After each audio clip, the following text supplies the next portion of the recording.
Still live on News at 10 with me, Edward Kwabi. Now, the University of Ghana Teachers Association says some lecturers will be dismissed for failing to conduct research and publish their materials in journals from promotion. Now, the president of UTAC, Dr. Harry Agbanu, has therefore cautioned members to make judicious use of the 37 million cedis released by government to conduct adequate research. Dr. Harry Agbanu spoke to our reporter, Daniel Hopoko.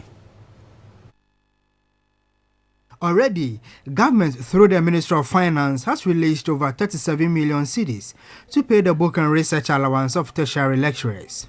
The amount covers the 2015 and 2016 academic year. Currently, the universities are yet to submit their documents to the National Council for Tertiary Education (NCTE) before disbursement can start. In the case of the University of Ghana, the government has already asked the NCTE to audit its documents before processing them for payments. Leadership of UTAC says it is hopeful members will receive their allowances by the end of next week. However, a cross-section of the public have criticized lecturers for not conducting adequate research for academic work. In the case of the University of Ghana, although the supervisor do not supervise the research work of lecturers, some lecturers were sacked for failing to conduct research. It happens that universities, because people have not been able to make themselves promoted, they are sacked. You should know yourself as a lecturer that your continuous existence as a lecturer depends on the research, your research output, and then the publications. Meanwhile, the Polytechnic Teachers Association of Ghana, POTAG, its leadership has rubbish claims that they do not conduct research. Naive for people to say that, people recycle information that they have from year to year. So as you teach, even what information you have, you can revise it there and there based on the new information and data that you have. Both UTAG and POTAG are questioning government not to replace the book and research allowance with a national research fund. We haven't seen in that bill yet, even though there are glimpses of that, we haven't seen it categorically stated as it used to be that the national research, the book and research allowances will be used as seed money for the National Research Fund. If people get up and they say that there's going to be a National Research Fund and that is supposed to replace book and research allowance, it's a joke. For, let's say, if we are talking even about Kantanka Motors, how would they refine some of the processes and equipment in product to make it competitive? Right. That is what a National Research Fund is. So on education, educational experts say though digital marking would be faster as compared to the manual marking system, it would be very difficult to develop a software which will make marking of these questions very easy when it comes to essay. Now they claim the design will be too rigid to accommodate the parameters in marking such subjects.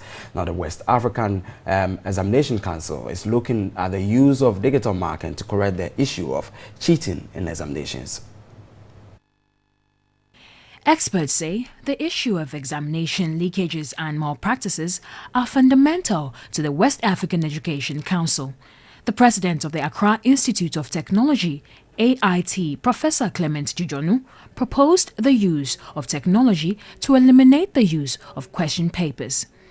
He was of the view that the duration between the time examiners set the questions and the time the papers are written is too long, and that gives room to the problem of leakages.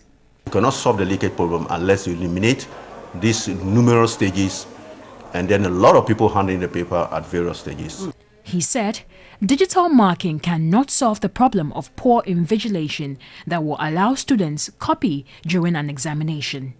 Professor Djidjonu recounted the environment that supports examination leakages are common on a global scale.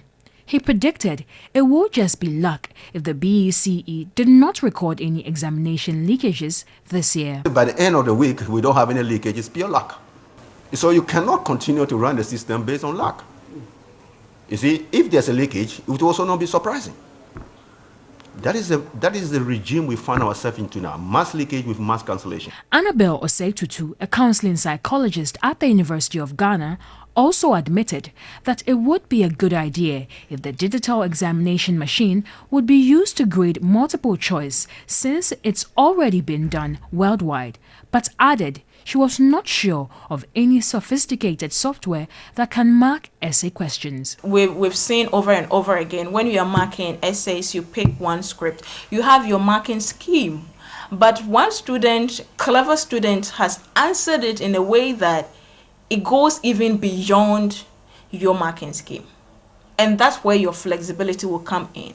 So there are certain things you may not even have captured, and your student, your bright student, has incorporated that. So if it's not in your scheme, and you fed that simple scheme to the machine, and your complex or your very bright student has gone beyond that, how are you compensating for that? She, however, advised teachers to teach students how to shade very well to avoid rejection of their answers. We're staying with education for the big one. A group calling itself the Coalition of Unpaid Teachers is at the neck of NAGRAT and NAT for failing to facilitate the payment of some months. Now, the group, numbering 3,060, says they have been working since 2014 without any payment from government. Let's get onto the phone lines right now and speak to Hanakwa Kwashi. He is the head of salaries, compensations and conditions of service of NAT, and he will soon join us on the phone lines. Good evening, sir, and thanks for your time for joining us on News at 10. Good evening. Now, to your listeners. the group numbering 3,600 are accusing you, that is NAT, and of course your sister association, NAGRAT, for failing to negotiate on their behalf to have their salaries paid since 2014. What is your reaction to this very allegation? First of all, let me say that it's never true. That we are not inviting people. The truth of the matter is that these were people that the Ghana Education Service recruited or give them appointment to the effect that they are the employee into the service.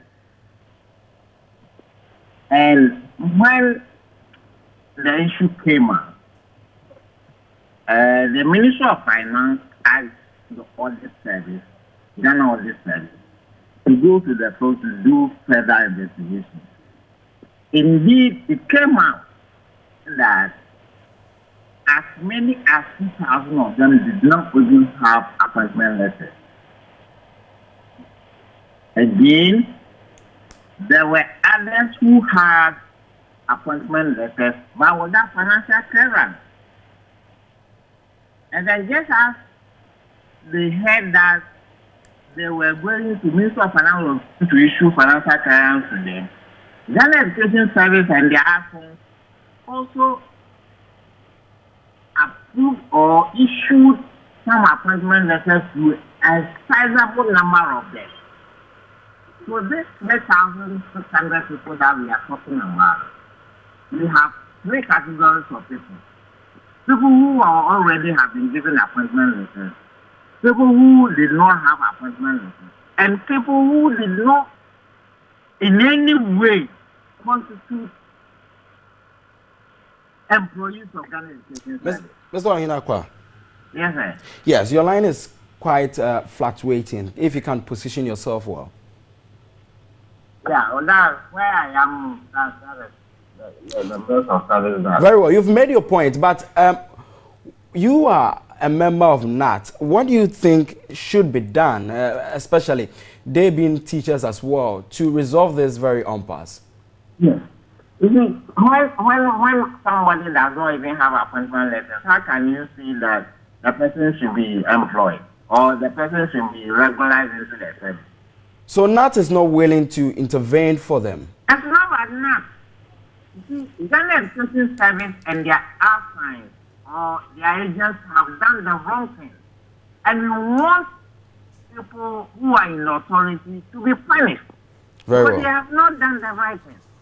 Why should you ask somebody to go and teach without appointment letter?